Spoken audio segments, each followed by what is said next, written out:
you ready for the incredible sound of classic rock? No? Good, because now it's time for Visiting the Village.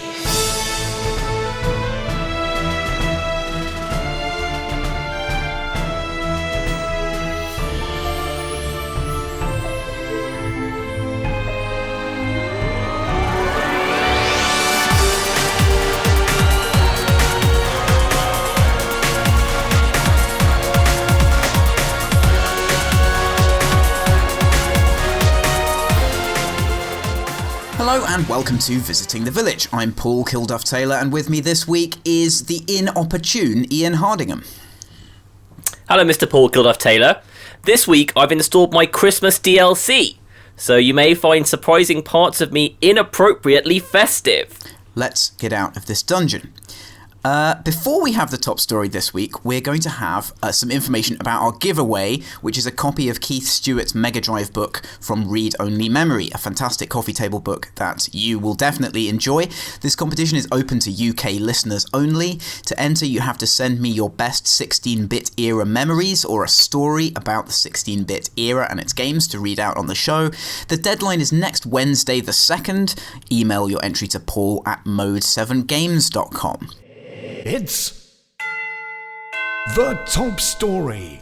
Kotaku claim they have been blacklisted by at least two major games publishers, namely Bethesda and Ubisoft. Apparently those publishers now no longer provide review copies of games to the website, nor do they return any calls for comment. Ian Hardingham, should publishers blacklist sites?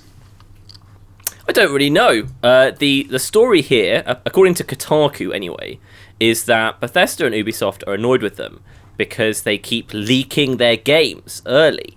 Apparently they leaked Fallout 4 very early, along with some important plot details like the name of one of the characters. And apparently this is enough to get blacklisted, which I have to say slightly surprises me. Kotaku's a pretty popular site. Seems like it has the kind of readers that Bethesda and Ubisoft want to connect with. But I'll start off by taking this at face value and say that this is what's going on. It is up to a certain extent up to the publishers to decide who they send out press releases and press copies to. If they blacklisted a site for reviewing a game poorly, I think we'd all agree that was bad. This leaking business, though, seems a little bit more like that's kind of part of the publication-publisher relationship. If you keep breaking embargoes, for instance, then I wouldn't be surprised if you stopped getting preview copies. So I'm kind of sort of basically okay with it. This is very difficult because blacklisting is basically the nuclear option of PR. I mean, it almost sort of, that metaphor works quite well because it's a hugely over-the-top, very final reaction to something. You really can't kind of come back from it. And I think that blacklisting a site for leaking information early is kind of a weird one because on the one hand, it's probably good PR for you in some ways. They aren't sort of exposing bad details of your practices and stuff like that. They're just kind of giving fans information. It might not coordinate perfectly with your PR strategy, but I kind of think that if you expect your PR strategy to work perfectly on a perfect schedule, that's a bit of a fantasy anyway. It seems odd to me. I think that for me, it's the only time where you can make a legitimate argument that some coverage might be bad is if it breaks the announcement. Because nowadays, announcements like Fallout 4's, games of that level, they manage to get an awful lot of attention. The publishers often make it a massive weekend-long deal, gets everyone talking about it, gets everyone buying the previous game, might even get some people pre-ordering this. So I think I can probably have some time for publishers being annoyed about that. They spend a lot of money on announcements nowadays, and I think that kind of having a section of the hardcore be much less interested because they heard about it a few months ago in a way that you didn't control on Kotaku. I can understand them being annoyed about it. The thing I want to investigate most here is to what extent does being blacklisted by a company impact the website? These are big games we're talking about here, Fallout and Assassin's Creed, And given that it's much more normal now for websites to review games several days after release, this isn't the late 90s where magazines were getting review copies a month or 2 months before street release and getting a magazine out like a month beforehand. It feels sort of, I'm not sure like how impactful that is to whether Kotaku can or cannot do their job properly. Now, obviously, Kotaku is not going to review a lot of these games because they don't want to, and then there are much smaller Ubisoft games which they're not going to be able to come into contact with apart from buying, and they're probably not going to do that. So I can understand that. It's just I'm just taking some time to really sort of process this. I think being first or early with a review is really important. Obviously, you can't be first a lot of the time because of embargoes, but I think people want the review from you out at the embargo time. They go around and look at all the reviews, and they'll look on your favourite site. So I think that's pretty important for traffic. So I do think just that is going to hurt you. I mean, it puts you at a disadvantage against other sites. Something about this really bothers me. It feels like a bit of a kind of corporate response. It's a way of asserting the power of the publisher, and it actually doesn't really make that much sense to me.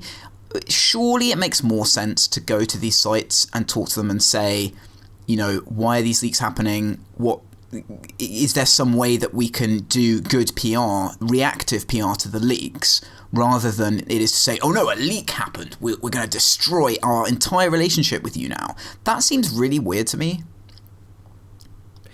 Yeah, I'm not sure if it's the right choice from the publishers either, because what you're doing is you're getting a pretty big site, fairly powerful site, who's now going to work even harder to leak your stuff and will not honour any of the agreements you want. They were talking about having broken the embargoed dates that the embargo lifts. Because obviously you've broken off all contact with them, so you have no control over them at that point, basically. Yeah.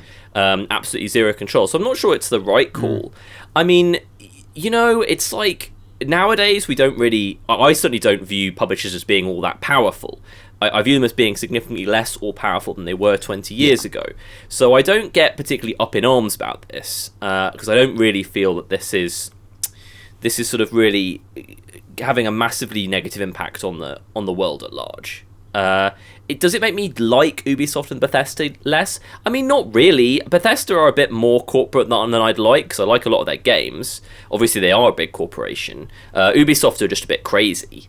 And I'm not really a massive Kotaku reader. I just kind of find myself a bit underwhelmed by a lot of the things that happen around games' releases nowadays. Reviews seem to come at a weird time for me. All of them being released at once, I find a bit disorienting for some reason, and I think my thoughts are more in that direction than being sort of specifically angry with the publishers over this behaviour. Yeah, again, there's something about this that I still can't really fathom, in terms of, it's bad to me that a publisher can have this hanging over a site. It's like, so that could really lead to a situation where an editor of a site is saying, hey, maybe let's not publish this because they could blacklist us.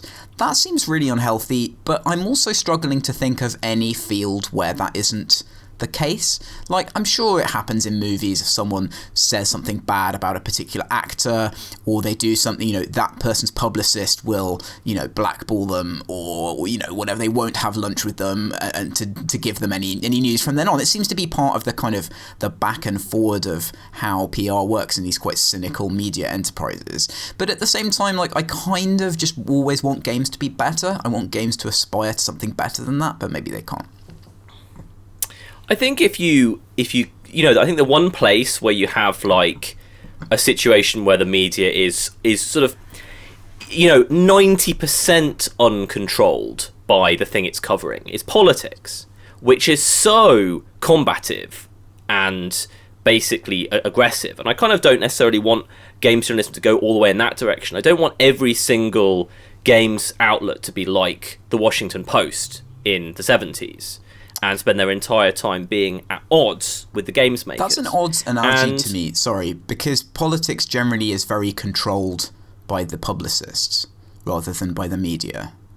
Yeah, I knew you were going to disagree with that, right. But I'm going to stand behind it. I think that you've still got some cooperation going on with the games press and games producers, because the games producers are making things that people like.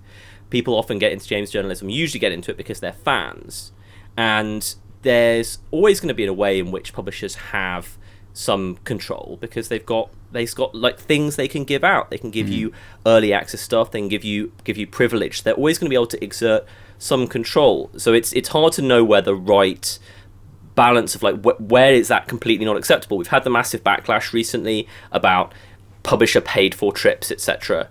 I don't know if it's okay to even have embargoes. Embargoes really annoy me, I have to say. Even though you might be able to say that embargoes kind of help make sure that the publications all have enough time to play the game properly, it still really bothers me that all of the major outlets get their reviews at the same time. It's just something about that really bothers me. I know the political thing is a bit strange, but again, like the vast majority of political writing that I consume is very much sort of critical, which is great. That's what we need in politics, and I'm glad that there's plenty of critical stuff in games journalism, but I don't want the whole thing to be like that, I guess. Well, that's the difference between comment and news. Political comment is very free and open. Political news is extremely constrained by who has access to what, who's done a favour for who, etc., etc., etc. Because that's the value that the political PR people have for the journalists. Like, the journalists can say anything, they can write as many opinion pieces as they want.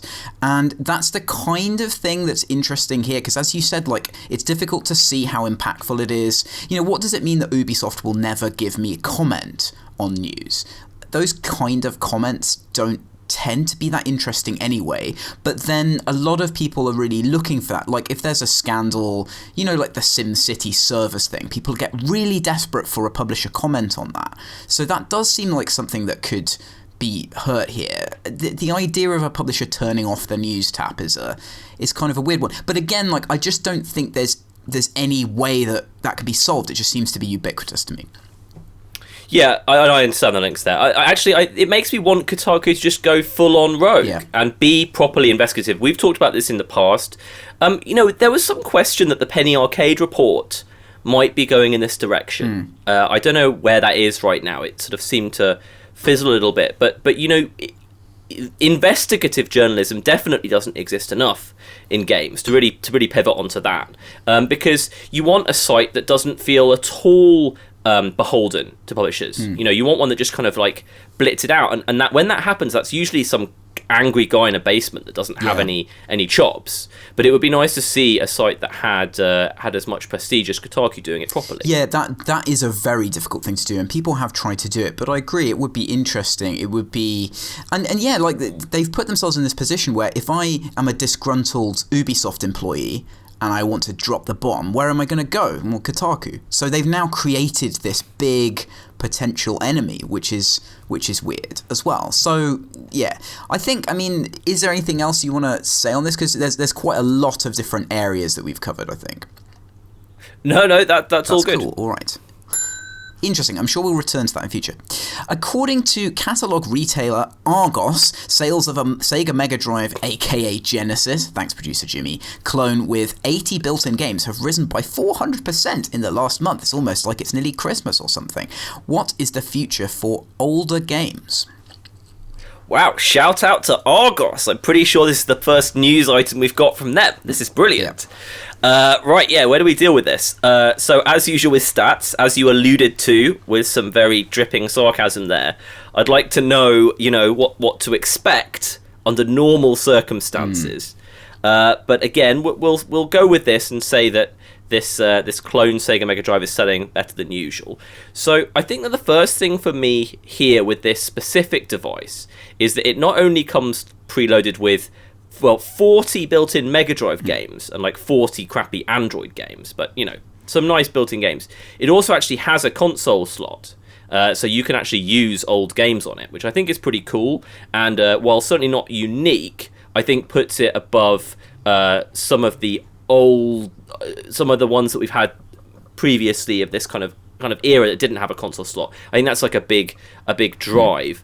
This article in The Guardian that was talking about this talked a lot about pixel art and how beautiful Sega Mega Drive games are, which is definitely true. And finally, the most interesting thing I got from this was the quote, 16-bit consoles were the last generation that were just about games.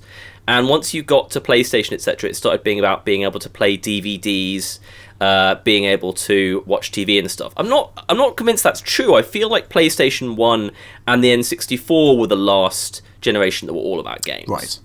Yeah, I think there were some aspirations in, like, that era, the 3DO and stuff, that was the aspiration to be a media centre, and it didn't happen, whereas we kind of moved through that now, so that was a transition period there. Yeah, this is interesting. I mean, I've got into playing some Mega Drive games recently and hit all the problems that people normally have of trying to get them to look good. It's pretty difficult to make them look good on modern TVs. You have to buy upscalers and things to do that. I thought about buying a CRT and stuff. So the idea of a Mega Drive clone that is wireless, that has built-in games, that's attractive to me. And I think that it's kind of weird, though, that stuff is always packaged in this, like, it's like a Mega Drive, but it's modern way. I guess that's how you tap into the nostalgia. There's no other way of doing it. Yeah, I guess this is just a popular way of... it's just, what do we want at Christmas? We want easy things to buy people. Right. I know Jimmy likes computer games, so I'll get him this cool-looking retro thing. I'm not sure it goes much further than that. I mean, in general, I always try and square... when do games get really old? I feel like, classics never age, but lots of good games from 2008 I would never play now.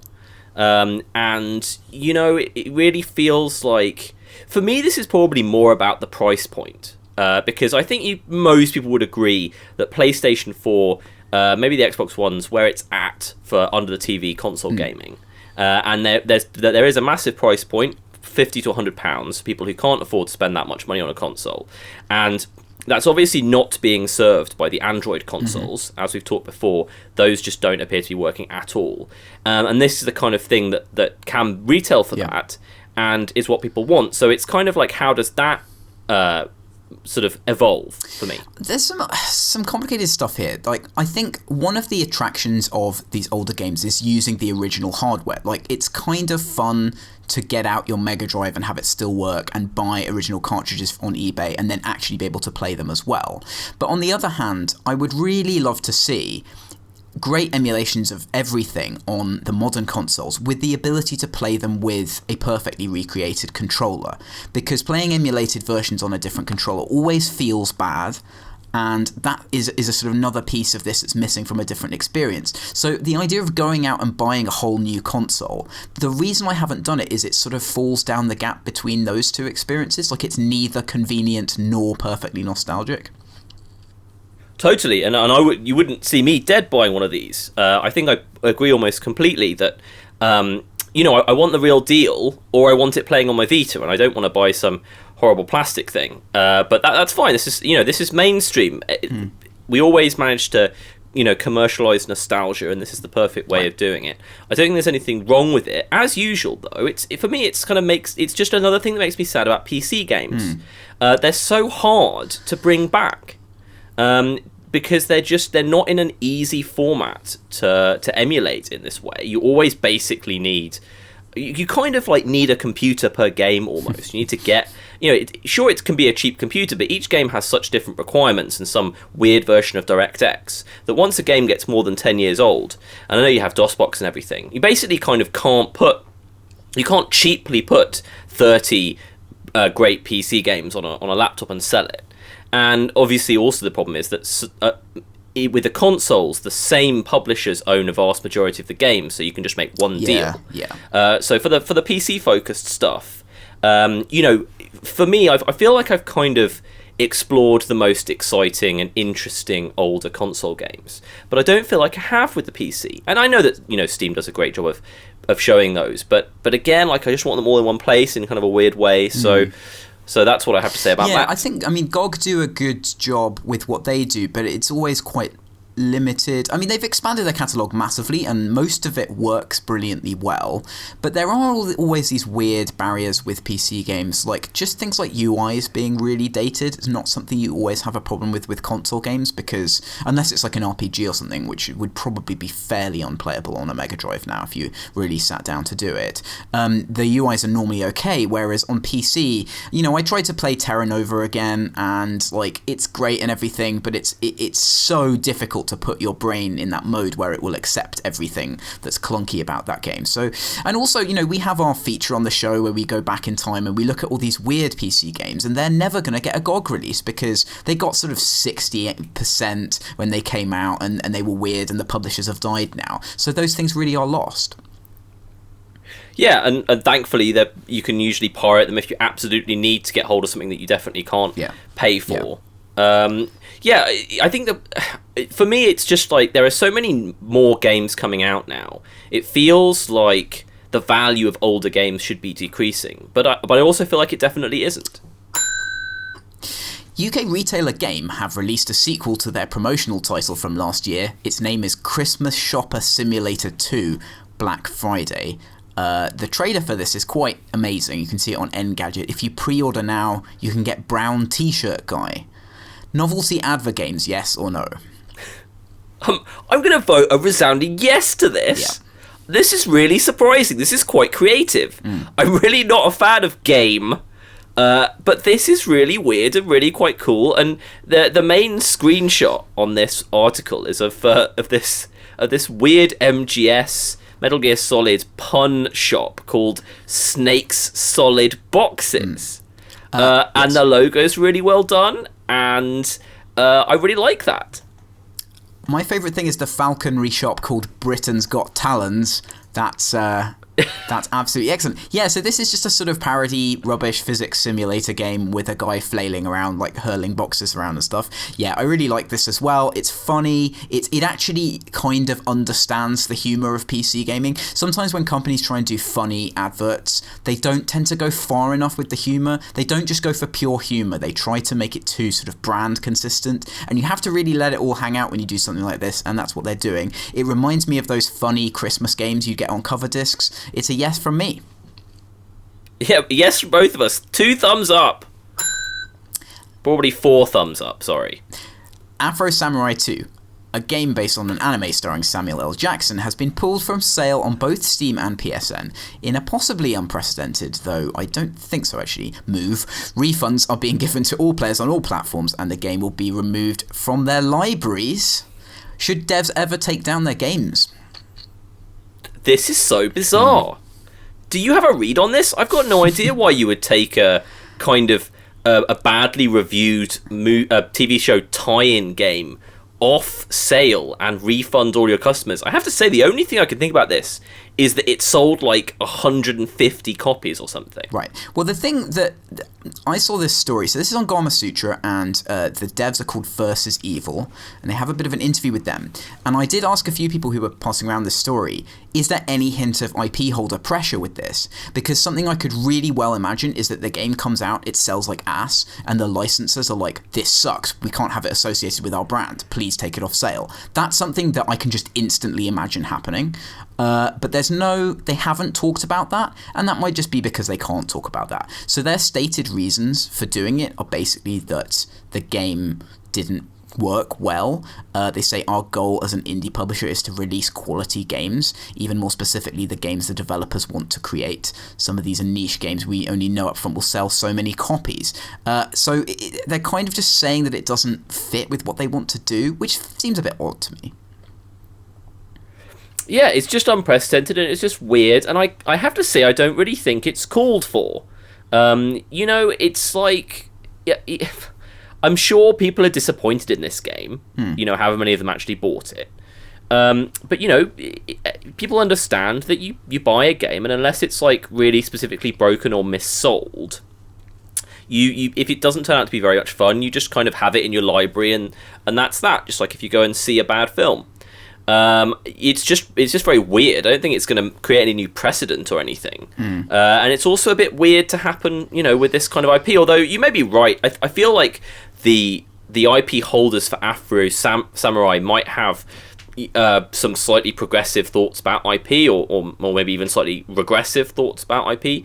Yeah, there's not a huge amount to say about it. It's just extremely weird and unusual to see. One thing I'm completely opposed to anything that causes something to stop existing, even if that work is absolute garbage, which this presumably is. Right. I find it something, maybe there's one person who really likes it, maybe there's someone who finds it really funny. and they can make videos about it or something like that. You know, it's just sad. Taking things out of the world like this is sad in any case. But the flip side of that is that it creates a rare digital game.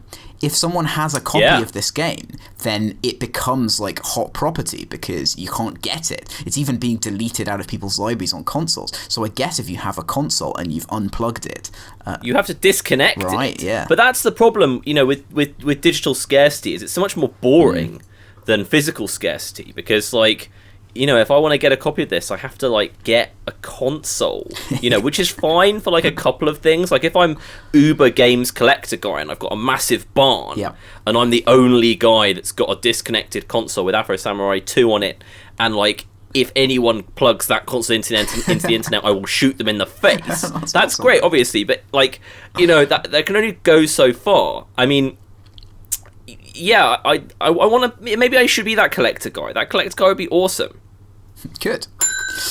Cracked have published a rundown of the 7 most fucked up choose your own adventure books, which is kind of a weird clash of trying to be edgy and nerd culture. Including in the list are titles such as You Are a Shark and Hostage. Where does choose your own adventure sit in the modern gaming canon? Yeah, I jumped at the chance to talk about Choose Your Own Adventure because, well, mainly to work out the answer to that very question. I certainly played in inverted commas. I certainly read these books when I was a young lad. I guess you've read a couple as well. Yep. They were quite engrossing. You know, the books are better at engrossing you in a world than I think any other medium, including VR, for me.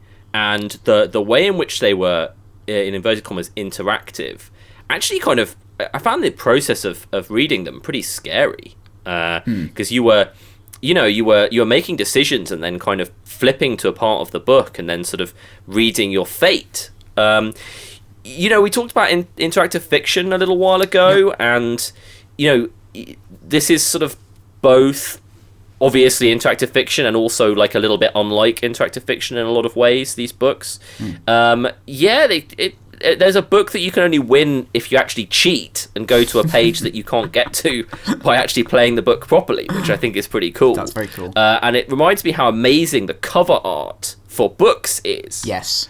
But yes, choose your own adventure books. I had a Nightmare one, which was quite good, and I also had the effect that you talked about where it's quite scary, because I think with a sort of horror, you know, book anyway, turning the page is quite a big deal, and this like kind of makes you actively turning the page, so you're doing an action that kind of makes you involved with the story, and that's pretty cool. Of course, now, you know, there's things like Twine and Inform and all those languages that people make these games digitally. There's also a company whose name escapes me. I think it might be something like Tin Man or Tin Heart or something, and they do really successful choose your own adventure iPhone games that basically are just, they have their own engine, and they have sort of nice graphics and stuff that kind of come in at certain points, but it's mostly text based, so they've really kind of brought the form into the modern era, and they do very well. Their whole company is based on that, so that's very cool. I just kind of think that I feel like it's kind of an underused form. If you look at all of these stories, and also kind of the famous ones, they tend to be very schlocky. Stuff like Fighting Fantasy as well, which I think was kind of cool at the time, is a little bit schlocky to say the least. So maybe there was space for like some more interesting choose your own adventure. I'm kind of surprised it wasn't bigger than it was, really. I feel like from having read, I think Retro Gamer did an article on Choose Your Own Adventure books. I feel like it was possibly bigger in England than it was in the States, but that could be wrong. It's just an impression that I've had. I wonder if there's space for an indie game that's like pretending to be a Choose Your Own Adventure title. Like, I don't just mean like an interactive fiction thing, but something which looks very much like these things look, and massively plays up the link. You know, the idea of flipping through pages and stuff. I don't know if something super like aesthetically based on this might be quite exciting to people. I feel like I want to go and play one again. Like, the main thing that I don't really understand about it is like, what's the actual game about? Right. Like, because you're just kind of making random calls and seeing what happens. which I guess is like a lot of games. I don't know. Yeah, I don't know if any managed to build up kind of like an interesting structure of decisions where you could actually make decisions with information.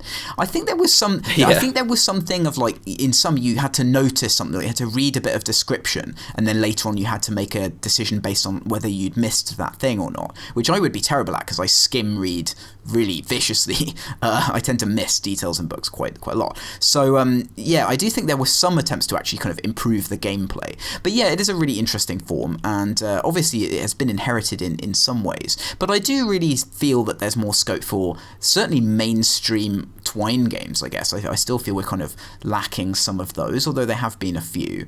And also things that borrow from this stuff a bit more. I mean, I guess a lot of people say stuff like the Telltale games borrow very heavily from this genre as well. Yeah, and I still haven't played one, but I can see how that makes sense. Really interesting piece by Keith Stewart for Eurogamer about the possible future of open world games. In it, he argues that procedural generation and AI can be combined to create games that can be tailored for individual players. A lot to discuss here. Is AI really the solution to the problems of open world games? Well, I think probably not. I really wanted to talk about this because I'm working on something a little open worldy right now. And Keith Stewart talked about this massive pressure that I feel every day, which is the real pressure between having a real freedom of the player and sort of more importantly to me, freedom of the world to emerge. Yeah. And the designer having enough control to make the experience good. And, you know, when you actually look at what games like Fallout 4 and GTA are like, they're very, very, very constrained. Yes. I've always wanted open worlds that can evolve in a much more meaningful way, and I've often sort of wanted to have the factions you get in these games kind of be able to get powerful or less powerful, and that to really affect what the world is like. I remember I always wanted to make a kind of GTA based in the villages near where I lived, called Three Villages Country, and the idea being that all of the factions had very different vehicles, and sort of who was in power would really determine what kind of vehicles you found around and stuff like that. Anyway, that's neither here nor there. So all the open world games are really, really constrained. But as I'm working on what you might call an open world game, I find myself really understanding why, because it's so easy for a game to be too boring and listless and directionless. Yeah. So getting that right is really, really, really, really hard. I think for someone to really break ground in this, they're going to have to just not worry about it being boring. Like, I think that's going to have to be the thing. Like, if you look at something like Worm Online, which is incredibly hardcore and has an appalling new player experience. You get killed instantly. You have to do you have to kind of find every single piece of equipment and craft everything, and it's just massively oppressive. People love that game because it's completely unique. There's no other MMO like it at all. And I think with the open world stuff, it's going to take a designer who's just not afraid of giving up massive amounts of control and creating something that might roll a bad player experience a good amount of the time. And that has to be an experimental game. The reason that all of these AAA open world games are so constrained is that they need to guarantee a certain level of experience, and you just can't do that with something that's completely procedural and has AI making arbitrary decisions. I agree with that. I might even go a little bit further. I think one of the main issues is that when you're making like a really new kind of game, like a new kind of open world game, you start off and you don't know what it's going to be like yet. And to do this properly, when you're really giving up a lot of control, you kind of need to prototype it twice. You need to prototype it once to try and just work out like some things about what the game is going to be like to play. And then you almost need to start again completely from scratch to write the systems to be emergent like you want, but also kind of be pushed in the right kind of direction. Yeah. So I think it just requires an awfully large amount of time. Obviously, Dwarf Fortress is a game which doesn't really care about your experience per se, but I actually think that's been going for long enough that they've managed to make a game that does have a decent structure, without being overly controlled by the designer. Because I think that the problem is that you can achieve this if you spend a huge amount of time just iterating. And I mean like a giant amount of time iterating.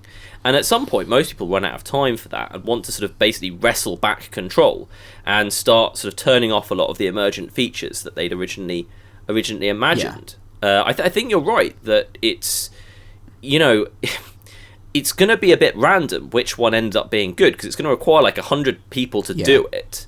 And only one of them is going to be good. Yeah, exactly. And I think this is very rich territory. There's a good quote that has been extracted here from Keith Stewart's article, and it says, "A lot of work is being done on making game worlds both rich and unpredictable, as well as making them more controllable by designers." And that's exactly the dichotomy we're talking about here. Now, he touches on the Left 4 Dead AI director, which is kind of like... This is really interesting, because this is about procedural design rather than procedural content. And people sort of slightly tend to conflate these things. So I do wonder if there is scope for, if you have an open world game and it's trying to give a certain player experience, there might be scope for a procedural director that looks at what kind of things are cool. So if it's cool to see factions fighting each other, it would just make that happen at the point where you are. If it could do that in a way, and I'm sure you'll hate this, in a way that was seamless, even though it's kind of not really doing it, do you think that would work or be interesting? I don't hate the idea of AI director anymore. I did originally hate it, but now it's something that I might even use, because I don't think it has to be. I don't think it has to really go against procedural ideas, because what you're saying with an AI director is that obviously in this open world there are a billion different playthroughs that could happen. Yeah. And some of them are really good and some of them are really bad. And the AI director is kind of trying to steer you towards the really good ones. Right. I think that I don't think it violates emergence and generativeness for me. It's basically just sort of saying, like, you know, what if I want to have... One of my problems with Fallout 4 is that the world is kind of really small and really compressed, because they want you to be coming across exciting things every, like, 15 meters. You know, what if I want to make an open world game that's you know, absolutely massive? And the only way of doing that may be to have an AI director that says, okay, well, we need something to happen to you every, you know, 15 to 20 minutes. But, you know, that we can't sort of make that happen in a completely reliable way, just with setting the world out as we want it. We've got to have a director who's kind of pushing this stuff towards you to happen. So I think he's right that that's definitely one direction that can solve these problems. Yeah. I still feel like indies haven't really explored open world games very well, and that it would be nice to see something where, because as soon as you're free of the graphical constraints of AAA, and that, you know, that and the experience constraints really make you put these games into very sort of compartmentalized structures, like the Rockstar games, for example, as well, extremely compartmentalized. But it would be interesting to see someone do something without that problem, and then that might free you up to do a sort of a more procedural system. There's a thing mentioned in this article as well which I found really bothersome, which was this idea of, like, if the player is driving somewhere, you create an interesting city for them to arrive in. Like, that sounds...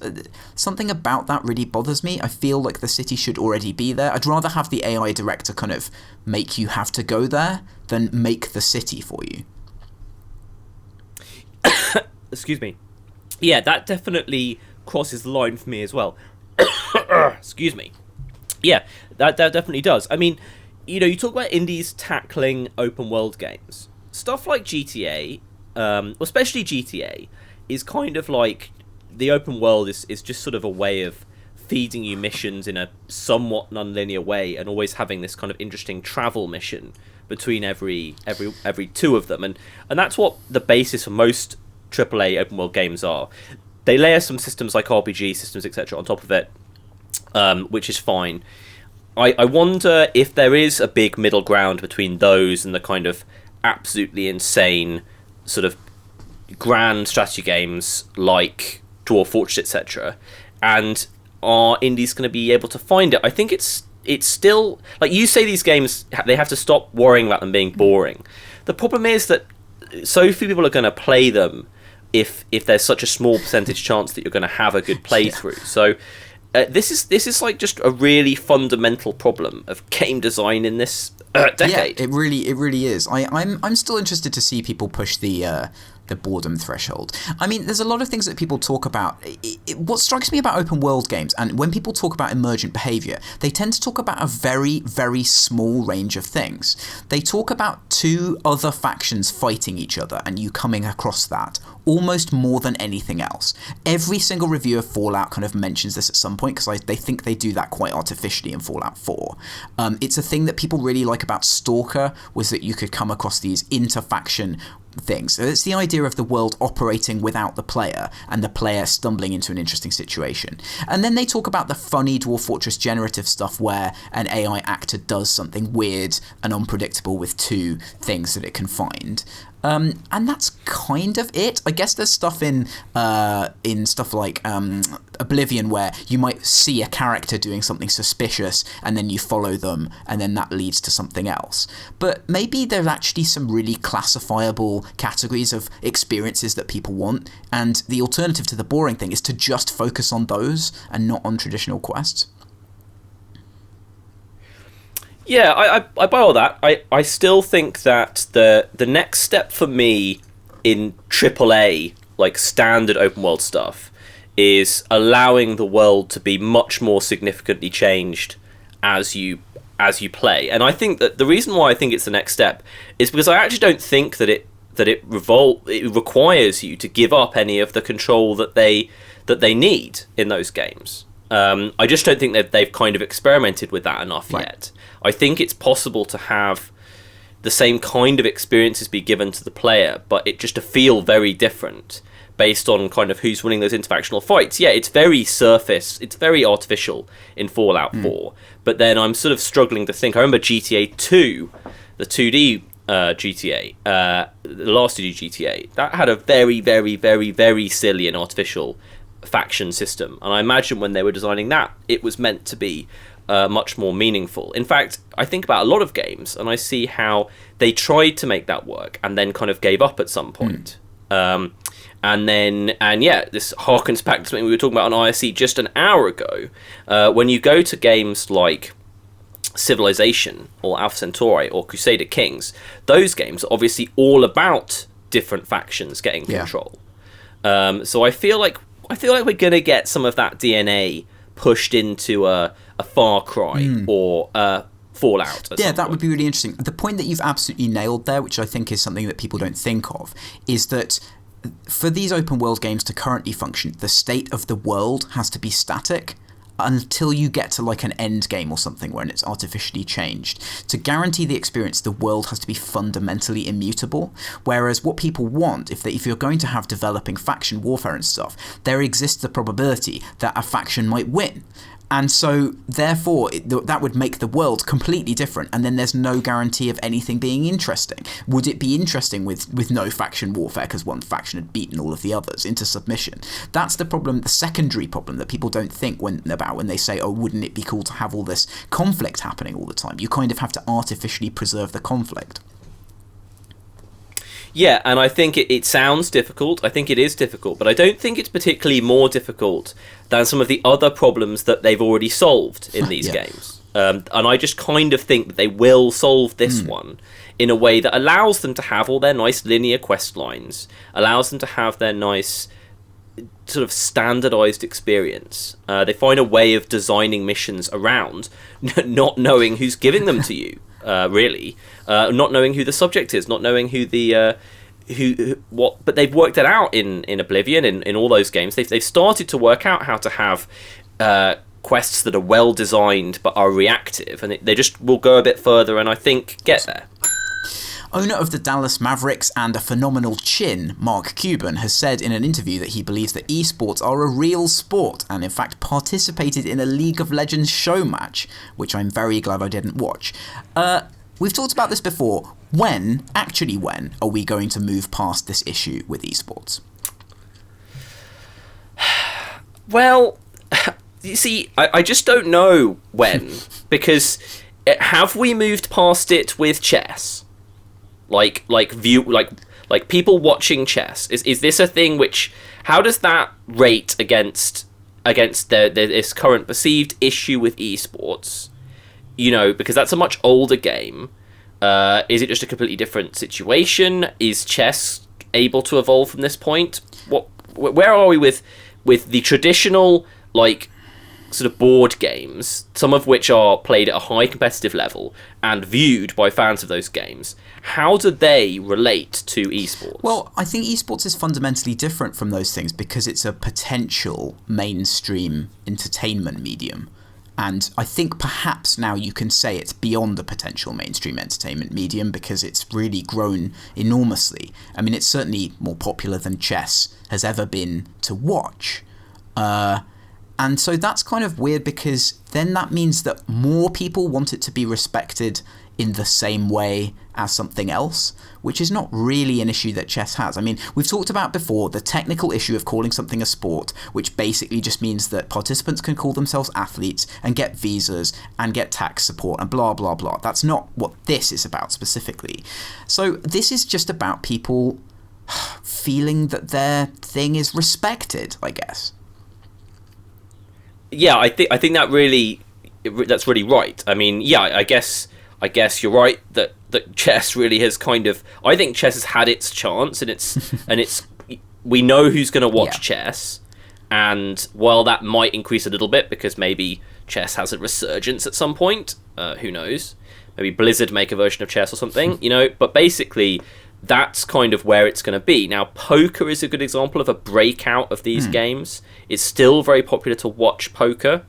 I'll say that. I mean, you're absolutely right that this is about like people who like watching sports to respect their little computer games, and I kind of think not very much about either side of that. For me, the question is still very much which esport is going to be really popular amongst people who don't actually play that esport.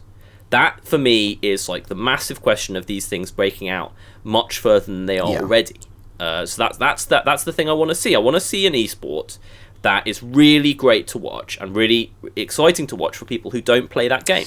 Yeah, I mean, that's fine. I mean, I think also this is really about the categorization issue with people in terms of nobody who wants esports to be called a sport really takes it seriously on a sort of physical level. There's always these weird arguments that you say, oh, these players are athletes because they move their hands very fast. I actually think nobody really believes that, and it's really about saying, yeah, look, we're on this parallel with the thing that you like. It's as good as the thing that you like. And the way that you state that, the way that you hold the flag for it in public, if you're in the media like Mark Cuban, is you say, yeah, this is a real sport, and you show yourself going to an event or something. And that's just really weird to me. Yeah, I do agree with you that we need more things that people who don't play will watch.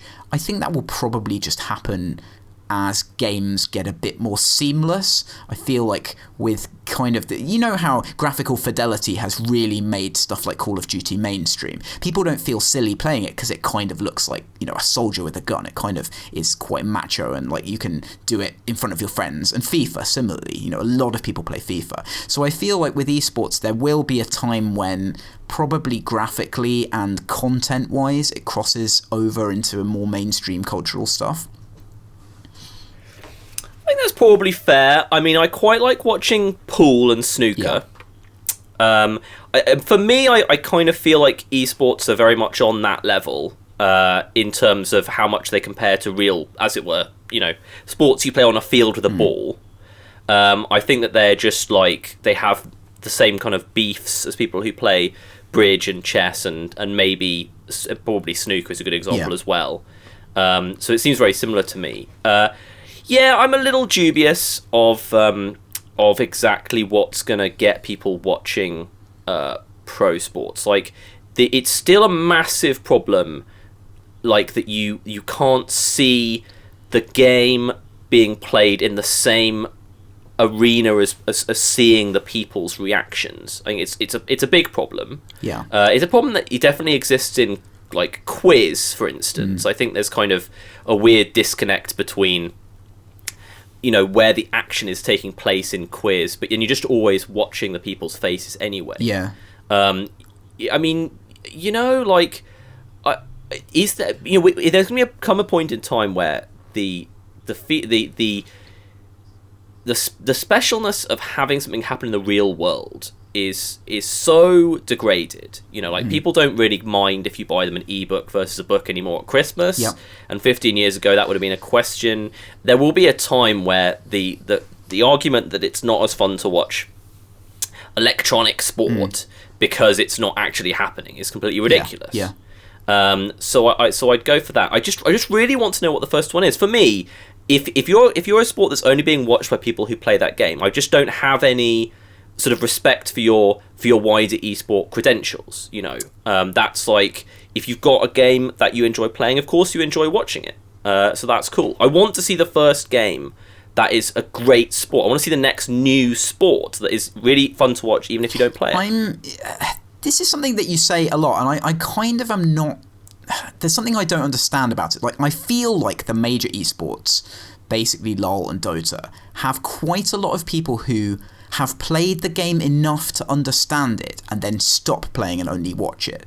And I actually think that is an enormous number of their viewers.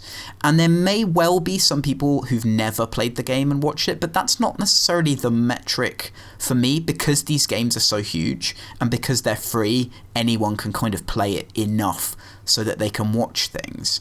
I mean, I would like to get into watching Dota, and I think if I played a little bit of Dota, I could probably get there, but I'm not really that interested in playing it. And that's how a new many category people for me. do you think? How many people do you think watch, say, LOL every month? What, total? Yeah. That I can't really do that stat. Because LOL has like sort of 60 million active players, Yeah. right? So I'd find it a bit surprising if, say, even if there were 10 million people watching LOL every month, right? Mm-hmm. I'd find it a bit surprising if the majority of those were also not playing it.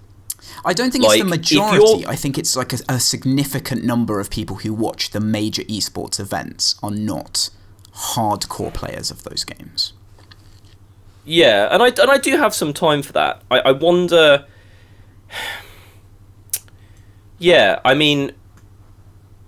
Yeah, I guess that's true. I'd like to see the percentages, I suppose. Yeah. I mean, maybe I'm being too harsh on it. I still kind of feel like if an esport wants to be measured up against one of the existing sports, and the existing sports are like ancient and sort of have battled off, hundreds of thousands of other games to be like, football or tennis or chess. Like, these are the best of the best of the best, and they are like, if you want to be mentioned in the same sort of breath as them, I think it's like, in terms of viewership, not in terms of like, am I a sportsman for playing it, then I think you probably, for me, you still have to show that you are more accessible to a large number of people, I guess. But I'm still working through this. Brian Francis has written about the lessons mini-games have to teach game developers. Great article, this. In a piece for Gama Sutra, he's compiled a list of 7 mini-games, or games that have mini-games, and extracted a lesson from each. Games and mini-games and games and mini-games. What are your thoughts on the mini-games? I still don't like mini-games very much. I quite specifically don't like the lock-picking mini-game in Fallout. Yes. And... all of Bethesda's games. It's just one of the worst things that's ever happened. And I always, in these things, like, why do I want to get good at this game within a game? Like, it should either be a very important part of the game itself, or I want it on my Vita to play at a different time when I'm in a different mood. Having said that, I was kind of intrigued by, is it Gwent? Yes. This game that's in The Witcher 3? They've done something really cool, because CCGs are great. And what do big RPGs need? They need loot. They need really cool, meaningful loot. So what's better than having an RPG that gives you CCG cards for another game? Like, if there was a version of Fallout 4 that basically gave you Magic the Gathering cards, and you were a Magic the Gathering fan, that would be the best thing of all time. Like, especially if there was a massive Magic the Gathering minigame inside Fallout 4. So that, for me, I think that kind of goes. I think that goes beyond mini game. To Yeah. be honest, like we need a new like mid game. Like we need like a new name for that. And this and to segue to you talking, you've been playing Red Dead Redemption Yes. a lot, and they've talked about Red Dead Redemption's poker here, and it sounds great because you can play poker, but you can also choose to shoot everyone. Right, so yes, we need to put Gwent in a new category because not only is Gwent possibly the best minigame of all time, it's also a game within a game, which a lot of minigames aren't. They're about having a mechanic, which is an entirely self-contained game, for doing an action. Whereas I think in The Witcher and in Red Dead, these are actual games that your character is playing. And for me, that makes a difference because Right. in sort of open world games, I think they're probably the games in which I role play most. Like I try and do some things that like my character might do. I just find that fun. So in Red Dead, of course, like your character is he's kind of a bit of a bumbling idiot. So having him go into these poker games and make ridiculous bets, which of course is what I do, and then try and start a fight when it doesn't go his way. To me, that's really good. And Red Dead, which I'm going to ramble on about later, of course, is so good with this tonal consistency. Similarly, in The Witcher, the pubs and taverns where you go are kind of these silly places anyway, with some silly characters. So sitting down with like a weird professor and playing Gwent is actually, again, something that feels consistent. So I really like those, and it does help that both the poker game and Gwent are good. However, the stuff like the lockpicking is a good example where it's just an annoying game. Like, if someone released that as a game, it would be the worst thing ever. Similarly, like the Pipe Mania in Bioshock and stuff, it just never... It actually reduces immersion. It changes the tonal consistency in a bad way than the games within a game do. Yeah, the game designers, like, they've got to find a way of making these things skill-based, but they can't, for whatever reason, make it the main skill. So, you know, they're going to have to be things in Fallout or Elder Scrolls games that aren't about combat or about stealth, but that require some skill. Because no one wants the alternative, which is QuickTime events. Right, yeah. So I understand the problem, and I can see why we've got to this really kind of... We've kind of got to this okay place where they're kind of not too offensive and they kind of don't destroy the experience too much. So we've spent a long time getting here, but we are kind of there. I don't really know where else you can go. I mean, if you're going to make a game that sort of purports to model the whole world and has you doing all these different things, it's going to have stupid mini games in it. That's kind of the thing. I like you talking about the games within the game. That's really, really great when it works out. I think that's awesome, and I'd like to see them put that into the next Elder Scrolls game, like some kind of card game that you can play. I did read that a lot of people are not happy with Gwent. Right, yeah. Like, a lot of people find that there's too much of a focus on it, and if you decide that you just don't want to play Gwent, which I think is probably a fine choice to make, then you're just really alienated by this big side of the game that you can't get access to. Yeah. But then I feel the same way about crafting in Fallout 4, and it doesn't bother me that much, and I don't kind of wish it wasn't there. In some ways it makes the whole thing sort of richer, and you're always going to annoy some people. Yes. Just to finish this off, finish off this particular rant, one of the things on this list is the Fallout 4 mini-games, which are not the unlocking mini-game, but they actually have some quite specifically just little games you can play for no reason. And what really bemuses me is you can play these games on your Pip-Boy in-game, so you can play them in the middle of the wastes. Anytime you come across a computer in-game, you can, for no good reason, load up one of these games on that computer. You can play these games on your mobile phone in real life with the Fallout app. And of course, you can play it on your real-life weird Pip-Boy thing that you spent too much money for on eBay, which I just think is really, really super bizarre. That is super bizarre and silly, but I think the only sort of sensible, serious thing I can say about that is that if you want to make the computers and technology in the game feel cool to use, giving them unnecessary weird functions that you don't ever use is just a great way of fleshing it out, right? We've talked a lot about this, about like the feeling that you can do more with something in a game and that there's content that you won't see. For me, I think this is it's like the books in Oblivion. Like, you're never going to read all those books, but it's important that you can read all of them. There's this definitely... Yeah, I agree with that, like, 150 million %, but I kind of feel that it takes away from that I can also play it on my mobile phone. Like, that's, like, literally the opposite of that. Like, right. That's kind of... makes me less immersed into the game, because, you know, what am I doing aesthetically there? Am I, like, logging into the hyperspace using. I don't know. I mean, that takes away for me. Sure, yeah. The fact that you, yes, I guess the fact that you can do that is bad. Yeah, that is an odd approach to this. I mean, to close this off, I think the thing you said about the designers need these things to be skill-based, I've always really questioned that, because like a decent player can 100% the lockpick thing anyway. So it's like, well, do you really need it to be skill-based? Can you not just not have it be skill-based? Well, I mean, they're not. Well, as you say, they're not really particularly skill-based. Yeah. They just have to not be.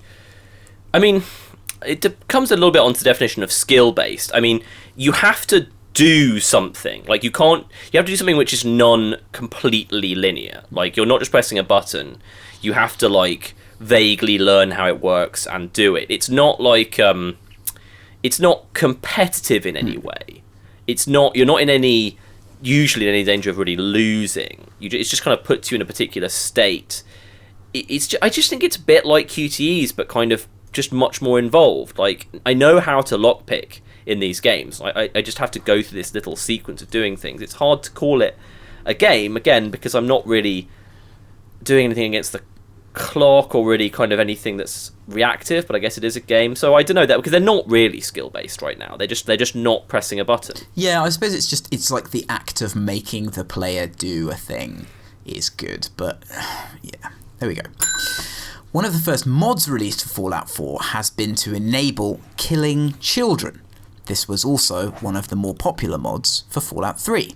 Ian Hardingham, should games let you kill children? Games shouldn't be prohibited from letting you kill children, but within that, no games should let you kill children. Because it's unnecessary? Sorry, what was the question? Should games let you kill children? Well, yeah, I know. I mean, again, I don't know. I don't see... I can't think of a game right now where I think it's important. I mean, having said that, you know, this article is actually sort of... I'm all over the place right now.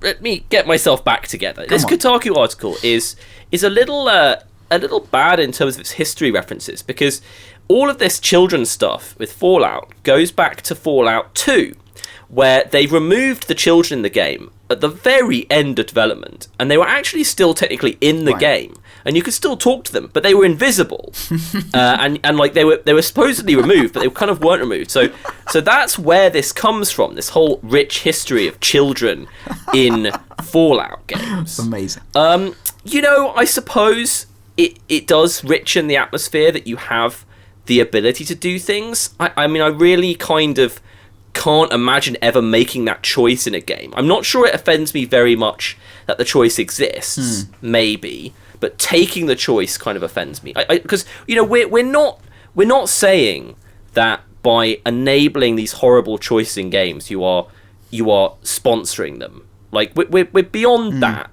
kind of criticism of video games. You're not sponsoring hurting children by allowing you to do it in games. But just talking about it makes me feel extremely queasy as a father. And I don't know, games let you do an awful lot of horrible things. And I guess, you know, I think about this quite a lot, bizarrely. Films really don't tend to, like, portray too much hurting of children. Like, it's I think, and if films don't do it, you probably get the impression that the majority of people don't really want to see gratuitous hurting of children. Like, I think we can probably go that far, and I think the market has spoken on that. So, you know, certainly the ridiculous BioShock choice, you know, in inverted commas, do you hurt this child or not for extra resources or whatever it was I think kind of a low point in some ways. You know, actually, I've worked out while talking endlessly about this what I think about it. In general, I think games should definitely not allow it. I think that the best place for this is a subversive Fallout mod. Like, that's the best thing. Right, it's like, this is exactly where it belongs. Some sort of people in their basements or whatever making this crazy mod because they believe in like the political idea of being allowed to in a Fallout game is perfect. That's a really good point. I think that's absolutely right. And I also think that it's good that generally developers take a hands-off approach with mods. I mean, we talked about Take-Two suing people. Like it's kind of...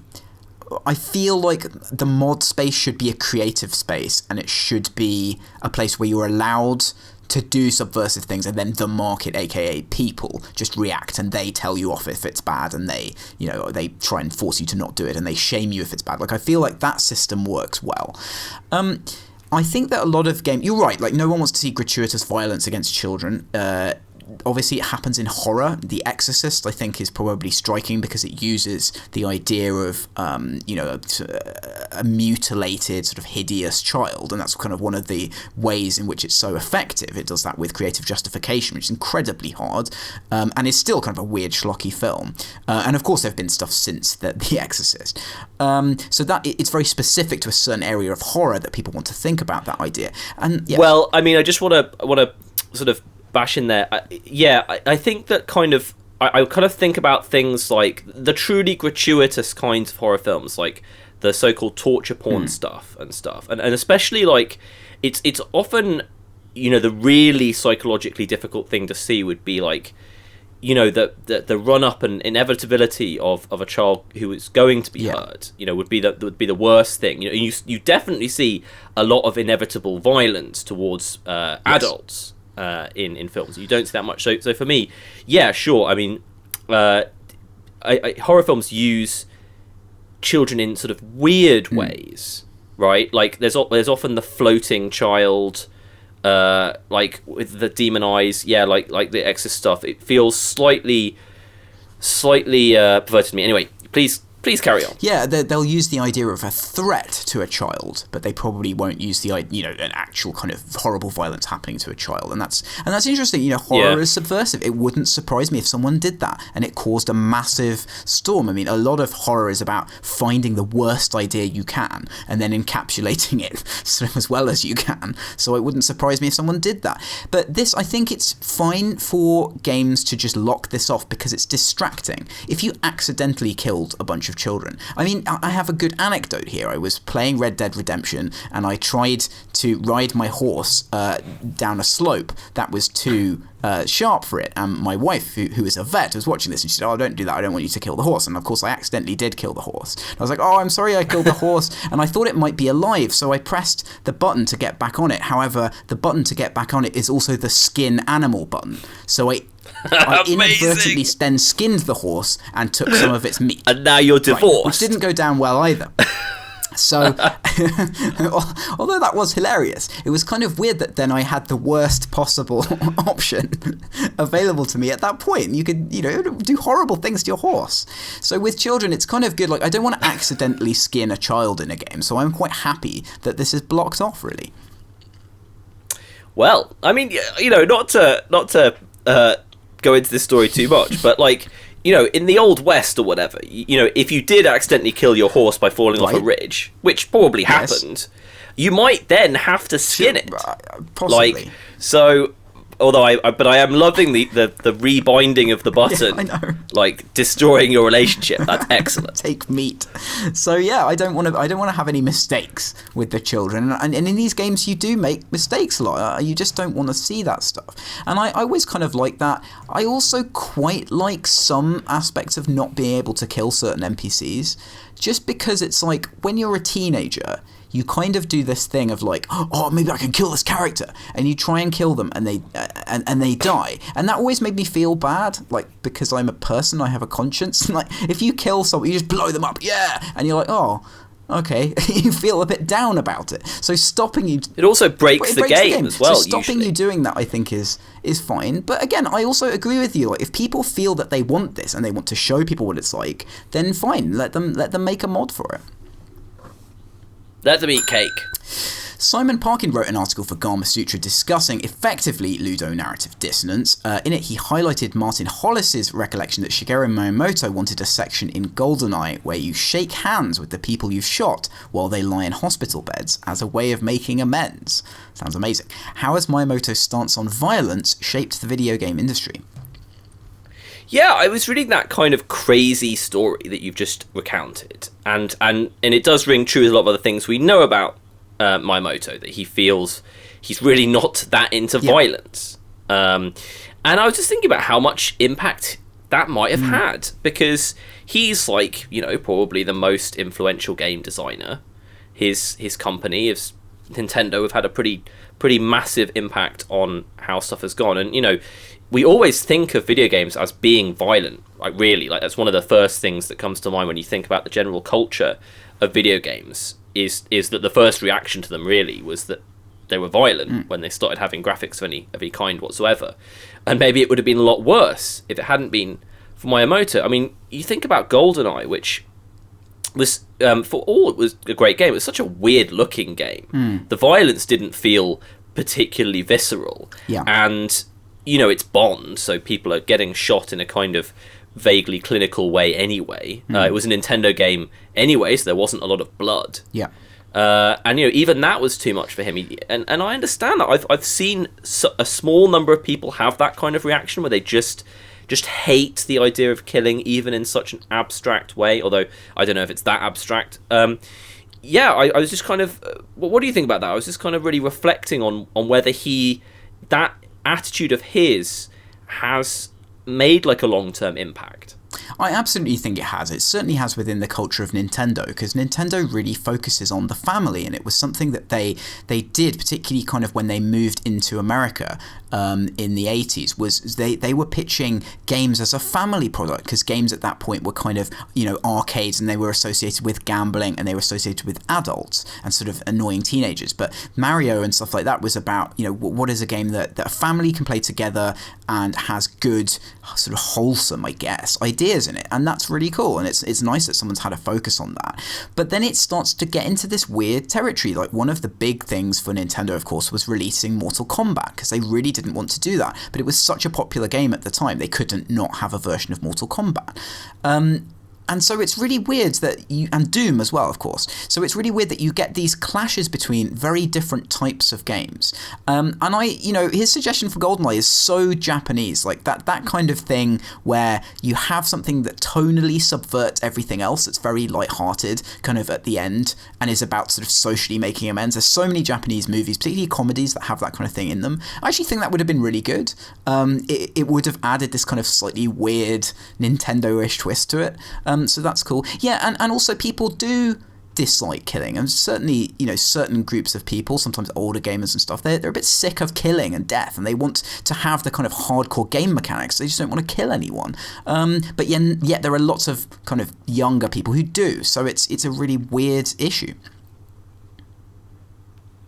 Yeah, I think there are two kind of completely different reasons why killing and violence is such a massive deal in games. I think the first, you know, going beyond the fact that people like watching visceral violence, like that's definitely something people like in films as well. You know, games, a lot about games is about being able to do things that you can't do, you aren't able to do in any other medium, and that includes, like, you know, real life. So you want to be able to simulate a lot of stuff that's exciting. Yeah. That you don't do in real life. So that's a lot to do with warfare. The other thing is that mechanically, sort of killing and death just makes a lot of sense. The most interesting adversaries are always going to be humans, and the best mechanical way of getting rid of them is to kill them. So I don't know where those thoughts come from per se, but that's kind of like, you know, I can understand why there's a lot of that in games. You know, I think about a lot of Nintendo games, stuff like Animal Crossing, a lot of Mario, etc. They're kind of abstract, and they feel so much less real than these games that have a huge amount of killing in them. I mean, I know they're cartoony and they are much more abstract, but there's something about that.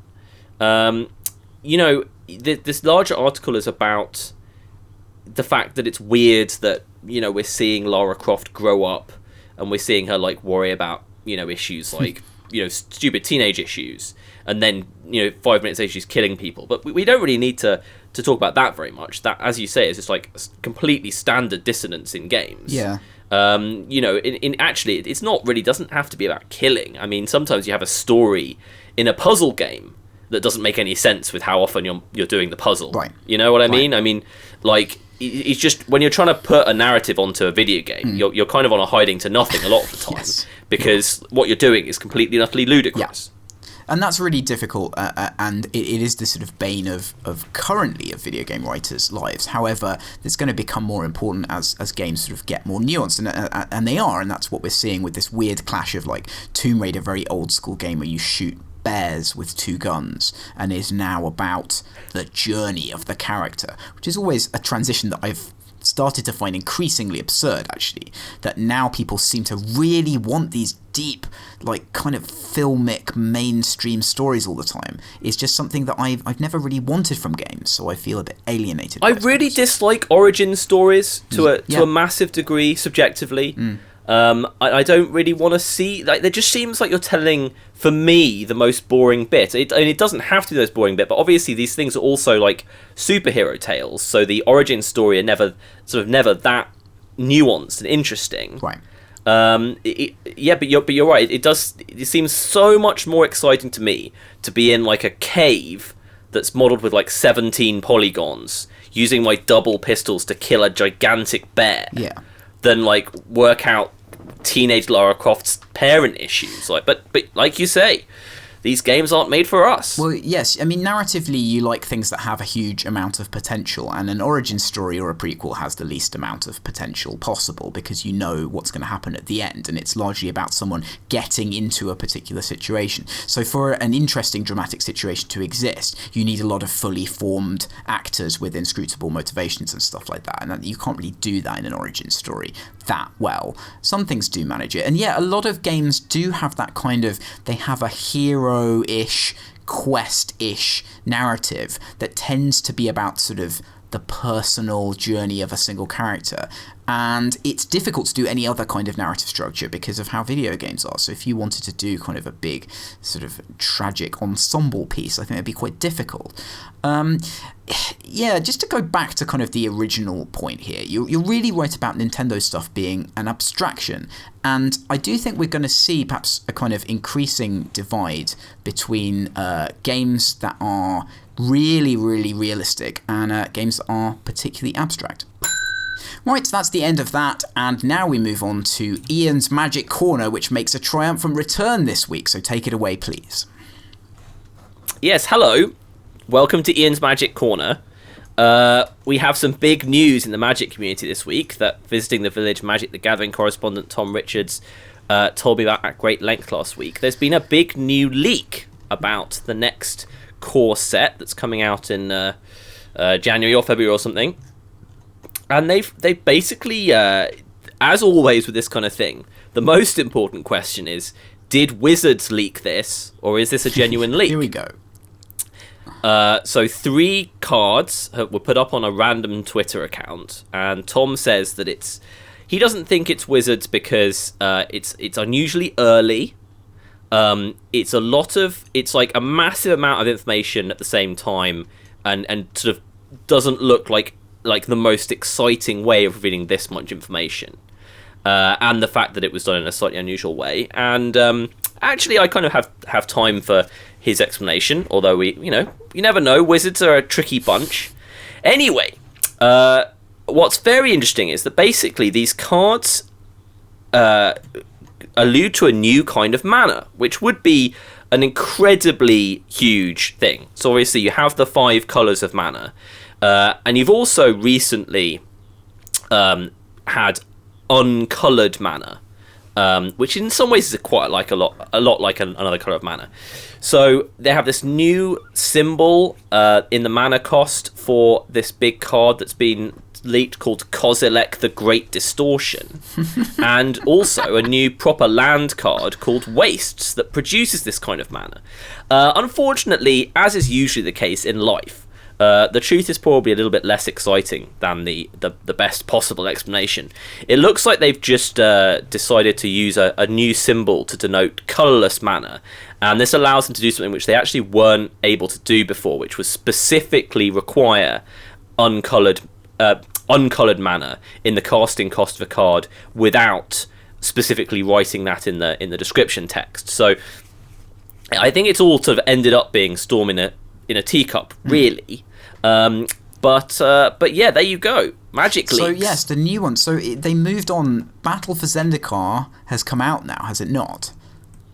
Yeah, it came out. I think probably getting on for 2 months now, and I think it's 4 months between them. It's amazing how regularly they produce these massive sets. It means that the community always has something to get really excited about, and this is just perfect. Like, everyone can have their big rumor mongering thing, and especially when they're willing to make big game changes, they're kind of the Game of Thrones, the George R.R. Martin of developers, because they can just, nothing is safe.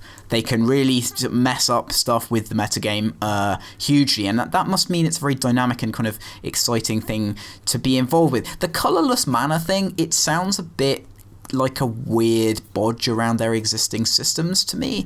Would it not be clearer to have like a different colour of mana that's a new, discrete thing? Yeah, probably. I mean, I think that they know that would be like an apocalyptically massive deal. Right. Maybe that's why they don't do it. As usual, they're just like trying to pervert their own game as much as humanly possible. When talking about the possibility that these were fakes with Tom, we did come up with a sort of amusing idea, because the reason why no one called these fakes, because there are a lot of fake Magic cards that get people to pretend are spoilers, is because the new art on the cards is so great and in the style of the artists, of the Magic artists to whom they are ascribed.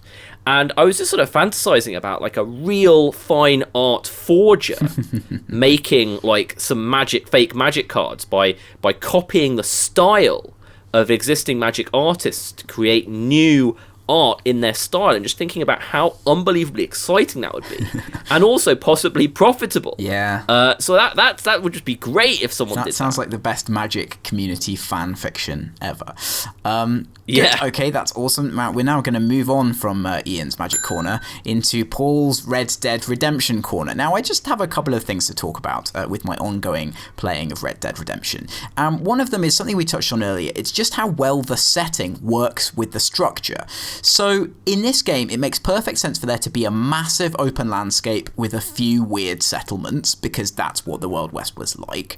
A lot of the quests sort of take you out around the same place near one of the cities, and that's really cool because a lot of the territory is a bit formless, but that means you get to know the road and a bit of the wilderness. So when you navigate around, you can actually kind of feel like you understand the terrain. You kind of know where bandits are likely to be. You have this very simple GTA style randomization of other people on horses and stagecoaches coming towards you, and again, that never feels like it's too repetitive, because one person on a horse kind of is going to look like another person on a horse anyway. So you're really able to project yourself into the game. It deals with the idea of sort of narrative pressure really well. Like I was saying earlier, you can take your character and sort of wander off and do weird stuff and get into some trouble. It's very good with consistency, although I was discussing this with someone on Twitter and they said it's annoying that you're kind of this righteous character, and it's annoying that you can suddenly arbitrarily commit crimes and then have the sort of police force come after you. That is a bit weird, doesn't really work with the character or the structure of the game, so it does fall down on some accounts. But yeah, I'm still really intrigued by just how kind of gentle it is. It doesn't feel like you're under threat all the time, and it flirts with the boredom thing. It really flirts with, a lot of it feels quite sleepy. There are gunfights that you can get into, but you could probably bimble around and do quite well with the character without really doing that much of anything. You could just play poker the whole time, and as such, it's a relaxing game to play. So I feel like there are huge design lessons in this game, which really haven't been matched elsewhere. I'm going to try Bully at some point as well, because some people have said that has some similar elements to it. So yeah, really interesting. That's cool. Yeah, I don't have anything much new to say myself. I'd be interested to hear what you think about Bully, actually. I think I've played that like once, and it did seem like a very interesting game. Cool. Yes, I shall check that out. Right, enough of that. We move on to our regular feature, thanks to Eurogamer and producer Jimmy. We're going to talk about what was released this week in 2005. So we start off with the Chronicles of Narnia, The Lion, the Witch and the Wardrobe on PS2, PC, DS and GBA. I don't actually know what kind of game that is. Film licenses. I feel like there must be some film licenses out there which picked like a weird genre and were actually kind of really interesting. This does not. I'm just going to guess that it's a third-person platformer like RPG of some kind, but if it turns out to be a Total War clone, I'll be very happy. Right. Need for Speed Most Wanted on the Xbox, PS2, GameCube, PC, DS, and PSP. I didn't play any Need for Speed games after the first one, ever. Have you ever played one? Yeah, I played this one, I think, on the GameCube, oddly enough. Nice, okay. It was fine, like arcade racing, pretty nice. Yep. True Crime New York City, which I have actually heard of, and I think is probably... It's a GTA clone, and I think it has some kind of insane, weird bugs or some strange stuff about it. That's on the Xbox, PS2 and GameCube. And any familiarity with that? No, but I think it was a reasonably big game. Like, I think it was one of the first big GTA 3 sort of knockoffs. 50 Cent Bulletproof on the Xbox and PS2. The Incredibles Rise of the Underminer. Not 50 Cent Bulletproof, not to be mistaken for 50 Cent Blood in the Sand or something, which was the surprisingly good sequel. Yes, Blood on the Sand, I think you'll find. The Incredibles Rise of the Underminer on the GameCube and DS. Dancing Stage Max on the PS2. Gun on the GameCube. Now, Gun was a weird game, and I think we featured Gun on a different platform in a previous issue. There was this weird trend of trying to get FPSs on the GameCube, which was not wise. Battlefield 2 Special Forces on the PC. Carol Vorderman Sudoku on the PC. Kirby Canvas Curse on the DS. You had that, did you not? Yep, I think that was... No, it was really good, actually. I can't really remember.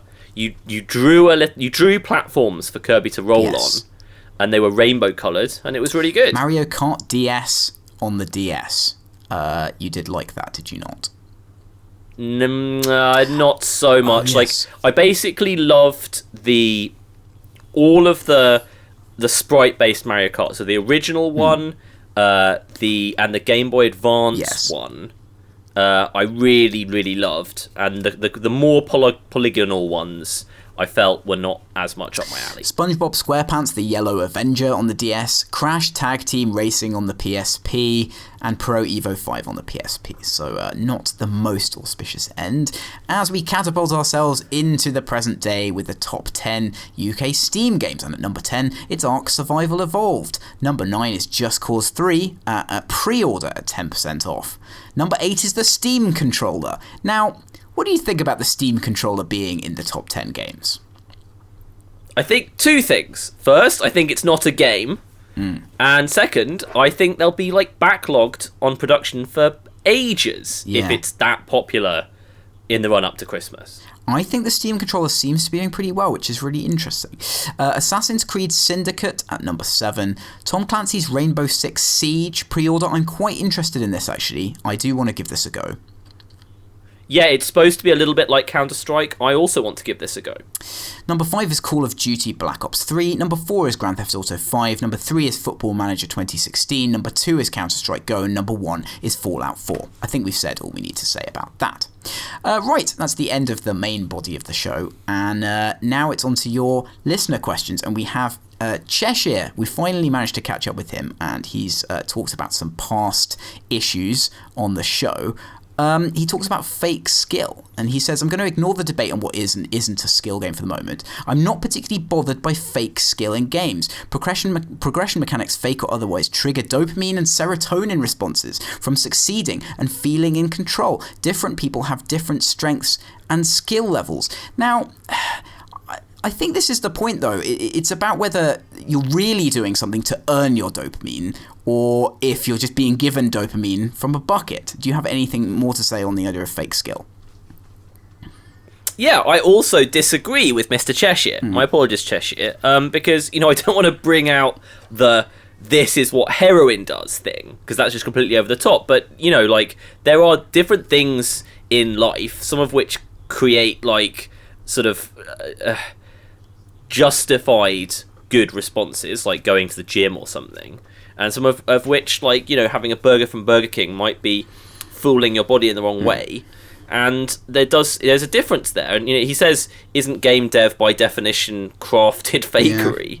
I feel that there is a line that we drew here between kind of participatory fakery and offensive fakery.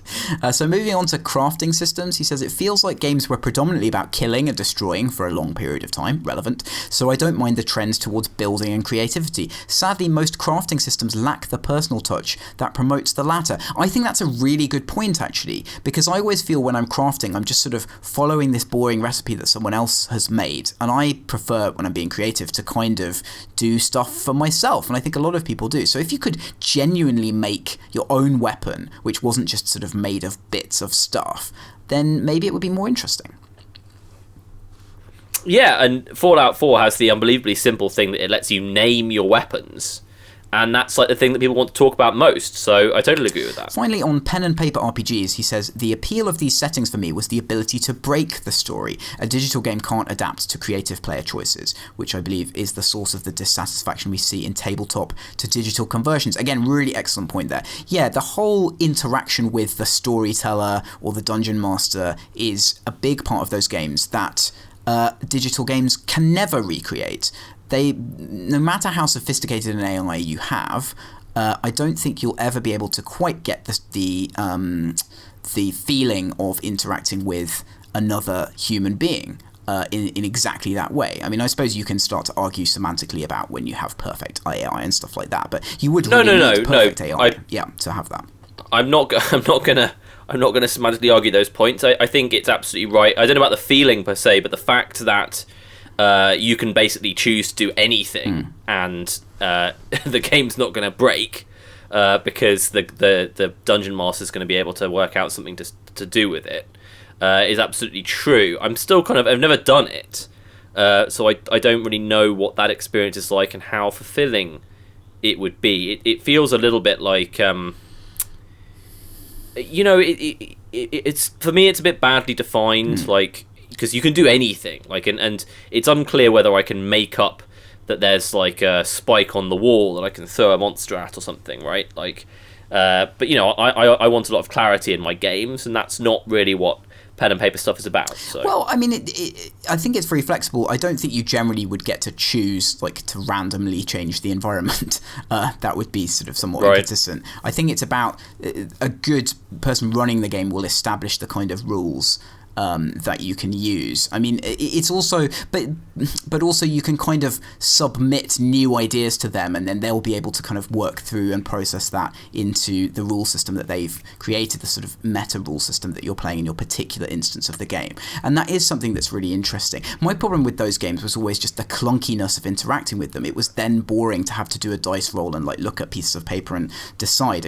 I kind of wanted to do something where it was a lot more freeform than that, maybe just paring down the dice rules. I feel like people try to overly constrain those games and put too many rules into them is always my feeling. But then a lot of people like them just how they are, so what do I know? Yeah, I agree with all that. Marvellous. Right, well, thank you for joining us for this episode. You should follow us on Twitter. I'm Mode7Games, and he's Ian Hardingham, and we'll see you next week. See you next week, and goodbye. That's it, children. Time for bed. Don't forget to pay us a visit at www.visitingthevillage.com.